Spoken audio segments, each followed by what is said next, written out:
아름다움이란 어떤 음향이나 목소리 같은 것들이 균형과 조화가 잘 이루어지면 아름답다 이렇게 이야기한대요. 그리고 하는 일이나 마음씨 따위가 훌륭하고 갸륵하면 아름답다라고 이야기한답니다. 성경에도 이 아름다움에 대한 이야기를 합니다. 이걸 히브리어로 토브라고 하는데요. 토브라고 하는 말들이 여러 말들이 있지만 그 중에 아름다움이라는 뜻이 있습니다. 오늘 본문에도 이 토브를 사용한 본문이 있습니다. 하나님이 지으신 모든 것을 보시기에 심히 좋았더라. 근데 이게 토브니까요, 이렇게 읽을 수 있어요. 보시기에 심히 아름답더라. 하나님께서 6일 동안 다 지으셨어요. 딱 보셨는데 너무 조화롭게 잘 만들어졌고, 활용 정점은 뭐냐면 사람을 지으셨죠. 하나님의 형상을 닮은 하나님 같은, 하나님께서 지으신 것을 가장 예쁘고 아름답게 만들려고 가장 아름다운 사람을 지으셨는데 저와 여러분이죠. 문제가 뭐냐면 이 아름다움이 파괴됐다는 거예요.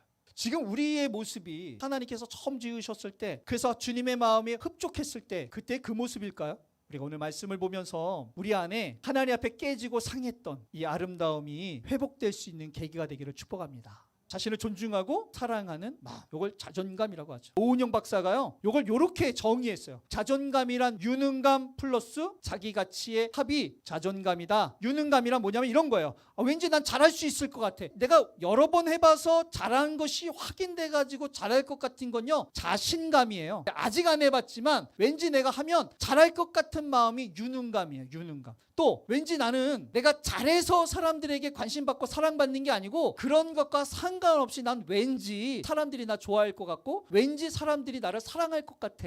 이런 가치, 자기 가치감. 그래서 유능감과 자기 가치감이 합해지는 거를 자존감이다라고 국민 멘토 오은영 박사가 얘기한 거예요. 그래서 그런 생각해봤어요. 우리가 아름다워지려면 바로 이 영적인 자존감, 인간적 자존감, 이런 것들이 좀 우리 안에 잘 만들어져서 회복된다면 우리가 더 아름다워질 수 있지 않을까라는 생각을 하게 됐어요. 제가 성경적으로 잘 살펴보니까 충분히 우리는 이거를 가질만 하더라고요. 근데 우리가 잘 몰라서 못 가졌기 때문에 덜 아름답게 우리가 생각하고 살아가는 건 아닐까? 그래서 오늘 두 가지 이야기하고 내가 마치려고 합니다. 먼저 첫 번째로 이야기하고 싶은 건 바로 이 유능감이에요. 무언가를 하려고 할 때마다 왠지 잘할 것 같아 라는 생각이 드십니까? 대부분의 사람들이 뭔가를 시작하려고 할 때 내가 잘할 수 있을까? 겁을 먹는 경우들이 대부분이에요. 내가 나이 때문에, 경험 때문에, 내가 가지고 있는 재능 때문에, 내가 이전에 했었던 뭐 가지고 있는 그 조건과 환경과 여러 가지 때문에 내가 잘할 수 있을까? 나 잘 못할 것 같은데 라고 겁을 먹는 경우들이 많습니다. 우리가 알아야 될 게 있어요. 우리를 왜 지으셨냐? 본문을 보니까요, 이렇게 말씀하셨어요. 다 지으시고 다스리게 하시려고 지으신 거예요. 여러분, 그냥 살아가는 것과 다스리면서 살아가는 것은 완전히 다릅니다. 여러분, 무언가를 다스리려면요, 머리가 좋아야 돼요. 이게 머리가 안 좋으면요, 다스릴 수가 없어. 하나님께서 세상을 창조하시고 그게 질서에 맞게 계속 굴러갈 수 있도록 하나님께서 인간에게 지혜를 주시고 하나님의 능력을 주신 거예요. 그리고 다스리게 하신 거죠. 그러면 우리 안에 하나님께서 지으셨을 때 이 능력까지 주셨던 거죠. 저와 여러분은 능력자입니다. 그래서 실제로 그런 얘기 많이 하잖아요. 뇌과학을 연구하면 연구할수록요, 우리의 뇌가 어마어마하다라는 걸 알게 된대요. 안 써서 문제지, 또 이게 살아가면서 그 뇌를 안 쓰니까 그 기능이 사라져서 문제지, 사실 우리 뇌는요 어마어마하다는 거예요. 하나님께서 다스리시게 하시려고 이으셨기 때문에 이미 우리는 그 능력을 다 가지고 있어요. 이걸 뭐라 그러냐면 잠재력이라 그래요. 잠재력.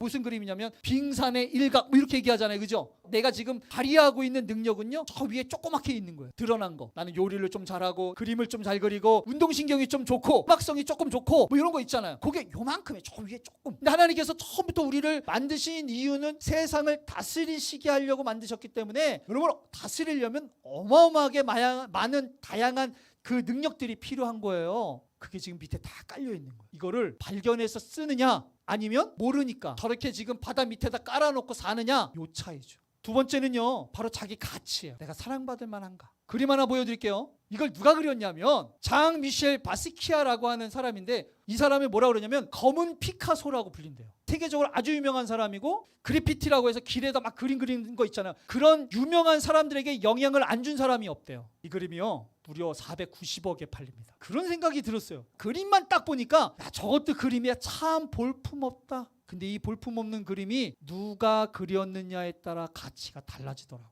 제 모습이 좀 볼품이 없어 보이지만 저 누가 지었어요? 여러분, 때로는 우리가 남들이 볼 때 좀 덜 예쁘고 좀 덜 볼품없어 보일지 모르겠지만 저와 여러분 누가 지었어요? 그래서 명품인 거예요. 안목이 있으면요 달라 보이는 거예요.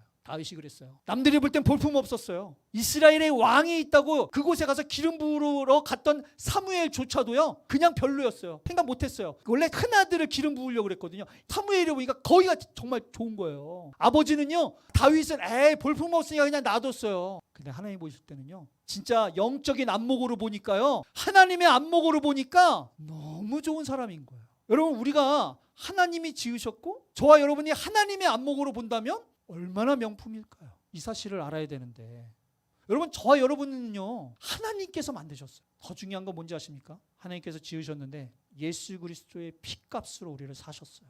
그 가치가 500억밖에 안 되겠습니까? 주님께서 저와 여러분들을 예수 그리스도의 피값으로 사실 때 그럴 만한 가치가 있을까라고 고민하셨을 것 같아요. 우리가 여전히 부족하고 연약하니까 우리가 여전히 부끄러운 모습이고 내가 하나님 앞에 별 필요가 없다고 생각하니까 하나님께서 고민하셨을까요? 그렇지 않아요. 모든 걸 아시고도 주님께서 우리의 가치를 아니까 조금도 망설임 없이 예수님께서 그 겟세마네에서 3번이나 땀방울이 핏방울이 되도록 기도했는데도 하나님은 주님께서 지으셨기 때문에 우리가 얼마나 아름다운 사람인지를 알고 계셨기 때문에 하나님께서는 고민하지 않으셨어요. 그리고 그분의 피값으로 우리를 사셔서 지금 이 자리에 하나님을 예배하는 자로 세우셨습니다. 우리의 가치를 알았으면 좋겠어요. 우리가 아름다움을 회복한다는 것은 내가 어떤 사람인지를 아는 것부터 시작입니다.